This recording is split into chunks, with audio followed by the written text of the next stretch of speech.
Mungkin gini kali ya, mungkin pattern yang aku sering lihat di orang-orang adalah, dan juga diriku sendiri ya, adalah biasanya pattern trauma itu tuh akan muncul dalam bentuk relasi sama orang. Dia akan muncul tuh di relasi biasanya. Oke, oke. Jadi kayak tadi kamu bilang itu pertemanan, kayak kok kayak gampang baper ya orang tuh, kenapa ya? Dikit-dikit aja dia langsung kayak marah, langsung kayak dibawa ke hati.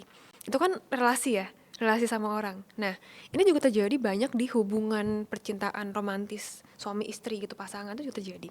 Jadi kenapa bisa em, dia itu kayak ngerasa ke-trigger banget sama suatu kalimat atau apa yang dilakukan sama pasangan dia gitu. Hmm. Misalnya aja aku pernah punya klien beberapa waktu lalu di mana dia itu kayak istri ya, suatu ibu-ibu gitu.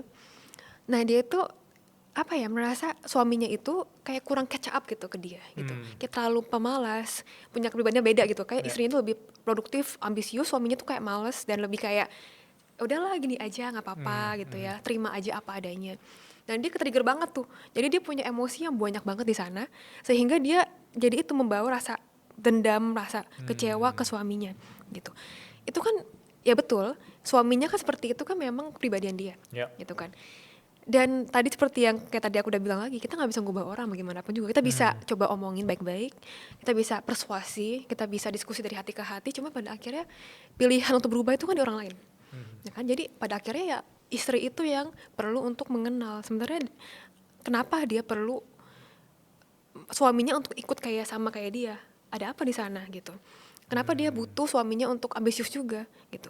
Kenapa dia merasa kalau suaminya itu jadi nggak bisa bantu dia di hubungan keluarga dan hubungan suami istri gitu? Kenapa gitu? Dia maybe something di bawah sana kan.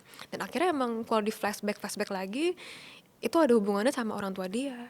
Bagaimana si ibu itu ternyata memang harus kerja apa ya, harus dewasa duluan gitu pas masih kecil.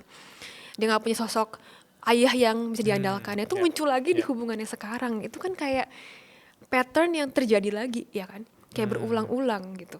Dan ini dialami sama gak cuma dia ya, banyak banget loh. Ternyata kita itu merepeat pattern dari masa lalu kita gitu. Dan Hmm. kalau kita tidak menganalisa ya, kita nggak refleksi, itu akan terjadi terus terus dan terus sampai kita bingung, kenapa ya aku gini terus ya, kenapa aku attract orang yang toxic lagi ya, kenapa ya aku selalu kayak selalu diselingkuhin misalnya Hmm. gitu, kenapa ya aku nggak pernah puas sama pasanganku, kenapa selalu kayak gitu patternnya. Dan itu kalau bisa di track ke belakang pasti ada something gitu di masa lalu orang itu Hmm. gitu.